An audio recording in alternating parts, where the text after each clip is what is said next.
చాలా మందికి ఇప్పటికీ విమాన ప్రయాణం అందని ద్రాక్షే. అయితే ఇప్పుడిప్పుడే ఈ సేవలు మధ్యతరగతి వారు కూడా వినియోగించుకుంటున్నారు. ఒకప్పుడు ఫ్లైట్ ఎక్కడం అంటే ఏదో పెద్ద ఆశ్చర్యం. దీని గురించి కథలు కథలుగా మాట్లాడుకునేవారు. రోజుల దూరాన్ని గంటల్లోకి మార్చి గమ్యస్థానాలను తీసుకువెళ్లడంలో వీటికివే సాటి. అయితే చాలామందికి విమాన ప్రయాణాల గురించి ఎన్నో సందేహాలు ఉంటాయి. విమానంలో వాష్రూమ్ వాడినప్పుడు వ్యర్థాలు ఎక్కడికి వెళ్తాయి? ఈ డౌటు మీరు కూడా ఏదో ఒక సందర్భంలో అనుకునే ఉంటారు కదా. ఆకాశంలో ఎగురుతున్న విమానంలో టాయిలెట్ వాడితే అది బయటకు పడుతుందా లేక విమానంలోనే ఉంటుందా అని ఆలోచన వస్తుంది. ఈ విషయంపై ఎప్పుడో ఒకసారి చర్చలు కూడా జరుగుతాయి. అసలు విమానంలోని టాయిలెట్ వ్యర్థాలు ఎలా నిర్వహించబడతాయో ఇప్పుడు తెలుసుకుందాం. విమాన టాయిలెట్ వ్యవస్థ మన ఇంటి టాయిలెట్లకు పూర్తిగా భిన్నం. ఇది వాక్యూమ్ ఆధారిత సాంకేతికతను ఉపయోగిస్తుంది. ఇందులో విమానం లోపలి బయటి ఒత్తిడి వ్యత్యాసం ద్వారా వ్యర్థాలను తొలగిస్తారు. ఈ విధానం నీటిని ఆదా చేయడమే కాక విమానంపై అదనపు బరువును కూడా తగ్గిస్తుంది. టాయిలెట్లో ఫ్లష్ బటన్ నొక్కగానే ఒక వాల్వ్ తెరుచుకుంటుంది. ఈ వాల్వ్ వెనుక శక్తివంతమైన వాక్యూమ్ వ్యవస్థ ఉంటుంది. ఇది ఎత్తైన ప్రాంతాలలో బయట తక్కువ పీడనాన్ని ఉపయోగించి వ్యర్థాలను వేగంగా లాగుతోంది. ఈ వ్యర్థాలు విమానంలోని ఒక ట్యాంకులోకి చేరుకుంటాయి.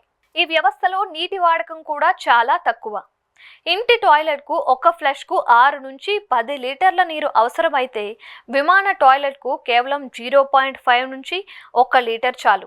వ్యర్థాల నుంచి దుర్వాసనను తొలగించడానికి యానోడైజ్డ్ లిక్విడ్ అనే రసాయనాన్ని వాడతారు. ఈ రసాయనం దుర్వాసనను నియంత్రించడమే కాక వ్యర్థాలు కుళ్ళిపోయేలా చేస్తోంది.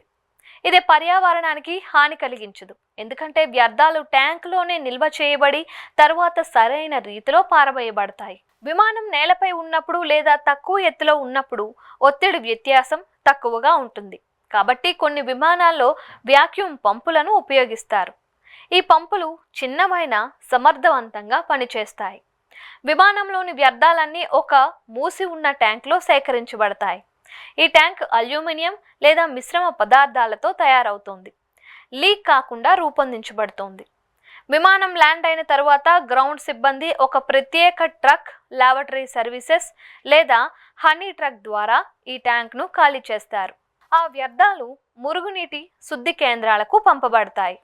అంతర్జాతీయ పౌర విమానయాన సంస్థ వంటి సంస్థలు గాలిలో వ్యర్థాలను విడుదల చేయడాన్ని నిషేధించే కఠిన నియమాలను అమలు చేస్తాయి. అయినప్పటికీ అరుదైన సందర్భాల్లో ట్యాంక్ లీక్ అవడం వల్ల వ్యర్థాలు బయటకు పడిన సంఘటనలు కూడా ఉన్నాయి. ఎక్కువ ఎత్తులో తక్కువ ఉష్ణోగ్రత కారణంగా అవి గడ్డకట్టి కొన్నిసార్లు భూమిపై పడ్డాయి. కానీ ఇటువంటివి చాలా అరుదు. వ్యర్థాలలో కలిపే యానోడైజ్డ్ లిక్విడ్ నీలం రంగులో ఉంటుంది కాబట్టి అది పడిన చోట నీలం రంగు కనిపిస్తోంది. అయితే సాంకేతికత అభివృద్ధి వల్ల ఇలాంటి సమస్యలు ఇప్పుడు దాదాపు తగ్గిపోయాయి.